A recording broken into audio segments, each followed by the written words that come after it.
Film ini diawali dengan scene seorang gadis cantik yang mobilnya terperosok dan ia sedang menunggu datangnya mobil derek. Dari awal gua nonton sudah jatuh cinta pada pandangan pertama gitu sama cewek ini. Tapi ya, sejenak kita simpan dulu.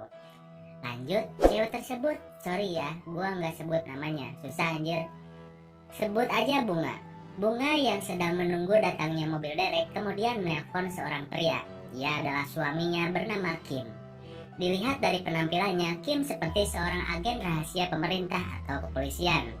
Namun dari tampangnya yang selalu cool dan berwibawa di depan rekan-rekannya, Kim adalah seorang pria yang penyayang.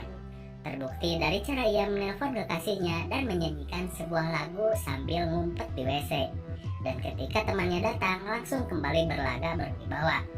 Intinya, Kim sangat menyayangi kekasihnya. Lalu Bunga yang sedang menunggu mobil derek tiba-tiba dihampiri seorang pria dengan mobil minibus sekolah. Lantas ia menawarkan bantuan, namun Bunga memilih untuk diam dan menutup pintu. Itu pun atas himbauan kekasihnya. Namun ternyata lelaki tersebut berniat jahat. Di tengah kegelapan ia menyerang Bunga dan memukul kepala Bunga dengan palu sampai pingsan. Awalnya gua kira langsung mati. Mayatnya diseret dan dibawa ke mobil. Yah, baru aja gue seneng lihat yang cakep, mainnya cuma bentaran doang. Kemudian scene berpindah pada sebuah rumah jagal. Ternyata Bunga belum mati dan siuman di dalam sebuah kantong plastik penuh darah. Kemudian tukang jagal tersebut yang bernama Kyung Chul berniat memotong-motong Bunga. Dan Bunga meminta belas kasihan atas hidupnya karena ternyata Bunga sedang mengandung anak. Di sini gue merasa ya, apakah diampuni? Oh, jelas tidak. Yang namanya psikopat mah gak bakalan punya perasaan. Bunga langsung saja dipenggal dan dipotong-potong, dan cincin kawinnya pun jatuh ke pembuangan air. Kemudian scene berpindah di keesokan harinya. Seorang anak yang sedang bermain di bawah jembatan, tiba-tiba ia menemukan kantong kresek hitam berisikan telinga manusia. Lalu ia memberitahu teman-temannya. Lalu ramailah polisi mencari kasus tersebut. Mengingat seorang wanita bernama Bunga telah hilang dan tidak ada kabar. Lantas polisi menemukan sebuah kepala yang berada di tengah sungai. Dan setelah dicek ternyata memang kepala itu memang kepala korban yang hilang. Dan gegerlah sudah tempat itu dengan penemuan anggota tubuh tersebut. Lantas ayah Bunga yang datang ke TKP pun tidak kuasa menahan tangis. Dan Kim pun yang datang ke TKP berharap sesuatu yang mengerikan tidak terjadi. Namun siapa sangka tim forensik yang tergesa-gesa membawa kepala di dalam kotak tiba-tiba terjatuh dan kepala itu menggelinding keluar. Dan terlihat oleh Kim, dia mengenali wajah korban tersebut yang ternyata itu adalah istrinya. Kim tak kuasa menahan tangis dan syok berat. Dan siapa yang mengira kejadian itu akan mengubah hidupnya. Kemudian di keesokan harinya, Kim yang melihat bapak mertuanya yang depresi berat sedang duduk di bangku taman. Ia menghampirinya dan bercerita tentang kesedihannya. Dan itu membuat Kim semakin mengutuk keras apa yang telah terjadi pada istrinya. Di hari pemakaman istrinya, Kim semakin terpuruk dan ia pun meminta izin kepada atasannya untuk beristirahat selama 2 minggu. Kemudian, Kim merencanakan sesuatu. Ia meminta alat pelacak canggih berbentuk kapsul dari temannya. Kemudian ia pun mencari data-data penjahat yang masih buron kepada mertuanya. Lantas di malam hari ia beraksi. Ia mencari pelaku berdasarkan data-data yang ia punya. Diawali dari seorang pria yang Kim incar. Ia berada di sebuah kamar dan sedang asik menonton film Ike-Ike. Kemudian Kim melancarkan serangan dan membekapnya. Lantas ia memperlihatkan mobil istrinya yang waktu itu berada di TKP. Namun ia sama sekali tidak mengetahuinya. Kemudian Kim melancarkan serangan kunci Inggrisnya tepat di kemaluan korban sampai hancur. Dan ia pun dibawa ke rumah sakit.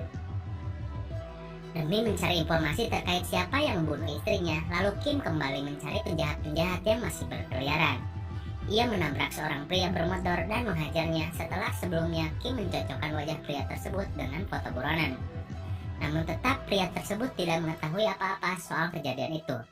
Lalu Kim yang berada di kediamannya tidak pernah bisa beristirahat dengan tenang, mengingat terus wajah orang yang sudah menghancurkan hidupnya. Lantas ia kemudian bangkit dan kembali melacak si pelaku. Dan kali ini ia memegang foto yang benar. seorang pria bernama Kyung Chul.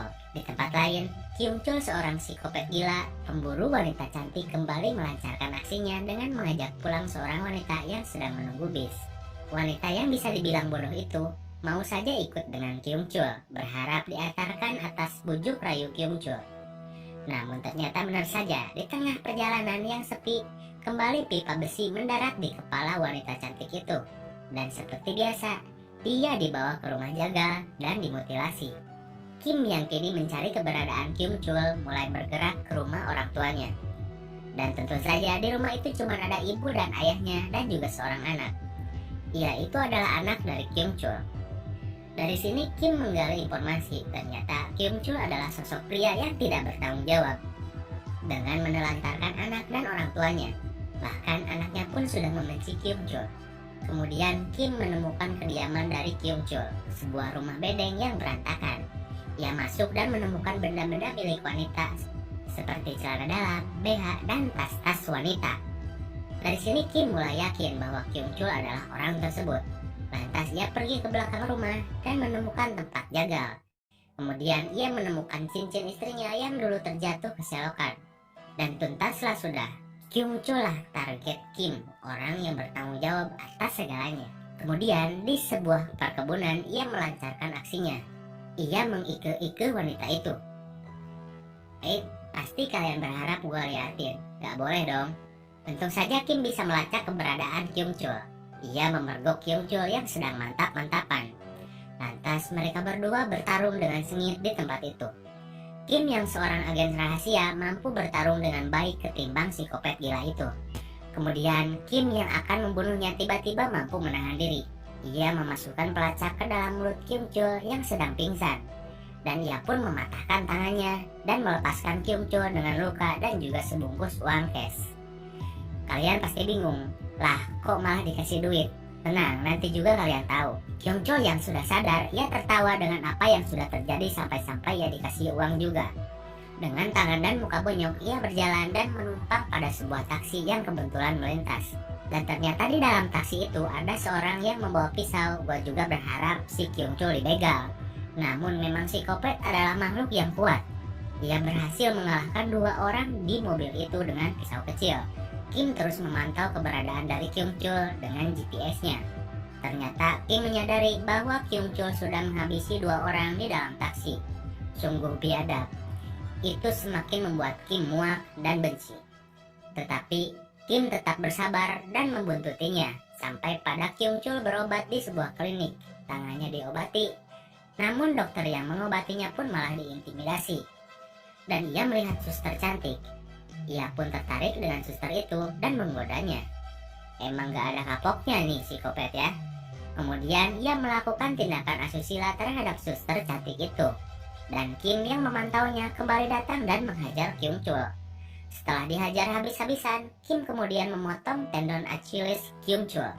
Ngilu anjir sampai putus. Gua cerita dikit ya. Dulu teman gua kecelakaan motor. Tendonnya putus kena plat. Dia nggak bisa jalan selama setahun anjir. Kembali ke filmnya. Lantas ia meminta suster untuk memperban kaki Kyung Chul dan kembali melepaskan Kyung Chul. Loh kenapa? Jadi gini loh guys. Kim datang dan menyiksa Kyung Chul ketika ia melakukan tindak kejahatan. Pertama tangan, kedua ia memotong kakinya, dan terus dipantau lagi. Kyung Chul yang heran dengan kelakuan Kim semakin frustasi. Dan dengan kaki tangan yang seperti itu, Kyung Chul masih sempat mau membegal orang. Emang ya kata gua mau begal adalah anggota militer, jadinya nggak jadi deh. Daripada di Breden M4 kan. Kemudian Kyung Chul ingin beristirahat sejenak. Ia pergi ke sebuah mansion. Di sana ternyata adalah markas dari Kyung Chul beserta komplotannya, yang terdiri dari 1 orang laki-laki yang gemar memakan daging manusia serta seorang wanita. Ternyata di sana mereka membahas tentang tujuan mereka di masa lalu. Ternyata Kyung Chul pernah mempunyai sebuah cita-cita. Psikopat pun punya cita-cita ya. Ia pernah berkeinginan untuk membuat sebuah organisasi mafia, namun gak kesampaian. Oh ya, Kyung Chul juga selalu mempunyai perasaan bahwa setiap orang selalu membencinya. Ya iyalah, orang kelakuannya juga kayak gitu pasti dibenci. Terbukti dari setiap percakapannya dengan setiap korban yang ia bunuh. Ia selalu bertanya kepada wanita yang ketakutan, "Kenapa kau menatapku seperti orang-orang yang selalu membenciku?" Di sini terjawab sudah, kenapa Kyung Chul selalu memutilasi wanita. Ya, dagingnya disimpan di mansion itu untuk bahan makanan si lelaki kanibal ini. Singkat cerita, percakapan Kyung Chul didengar oleh Kim melalui alat pelacak itu. Lantas Kim datang menyerang mansion itu seorang diri. Dengan keahlian agen rahasia, Kim mampu melumpuhkan semua psikopat yang berada di rumah itu dan memanggil polisi. Namun tidak dengan Kyung Chul. Ia kembali membawanya dan melepaskan Kyung Chul telah dihajar habis-habisan tentunya. Kemudian setelah sadar, Kyung Chul mulai sedikit menyadari bahwa dirinya memang sedang dibuntuti dan disadap. Kemudian ia menyadari ada sesuatu di dalam perutnya dan pergi ke apotek guna mencari obat untuk BAB. Dan ia pun mengeluarkan penyadap itu dari perutnya dan menantang Kim bahwasanya dia telah bermain dengan orang yang salah dan Kim akan menyesal. Ia berencana membunuh keluarga Kim yang tersisa. Kemudian ia akan menyerahkan diri kepada polisi. Kim yang tidak terima dengan hal itu terus mencari keberadaan dari Kyung Chul. Namun dengan alat pelacak yang sudah dibuka, ia kesulitan mencari Kyung Chul. Dan benar saja, Kyung Chul membantai anggota keluarga Kim yang tersisa. Dimulai dari mertuanya dan juga kakak iparnya. Meskipun kelihatannya masih sadar, tapi gak tahu deh akan selamat atau enggak dengan luka separah itu. Kemudian Kyung Chul berencana menyerahkan diri. Setelah ia keluar dari mobil dan akan menyerahkan diri, Kyung Chul sudah sumpah serapah bahwasanya Kim tidak akan bisa mengalahkannya dan ia akan menyesal tidak membunuhnya di waktu itu. Di sini gua merasa jadi psikopat dengan tidak ridho kalau sampai Kyung Chul datengin polisi dan nyerahin gitu aja. Gue harap Kyung Chul disiksa, dirobek sedikit-sedikit sampai ia merasa putus asa. Alah, gue berasa jadi psikopat nih. Dan gue lega, Kim berhasil membawa Kyung Chul ke sebuah rumah jagal milik Kyung Chul. Di sana terjadi drama yang membuat perasaan kita campur aduk. Coba, gue pengen tahu, tunjuk diri kalian siapa di sini yang pengen Kyung Chul mati begitu aja, atau siapa yang pengen Kyung Chul dikuliti. Kalau gue pribadi sih pengen Kyung Chul disiksa dan dikuliti.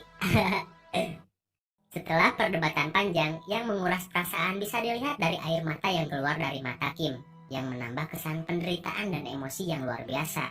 Akhirnya Kyung Chul diikat dan dikaitkan dengan sebuah pintu yang terhubung dengan pisau jagal yang sewaktu-waktu akan memotong kepalanya jika ada orang yang membuka pintu.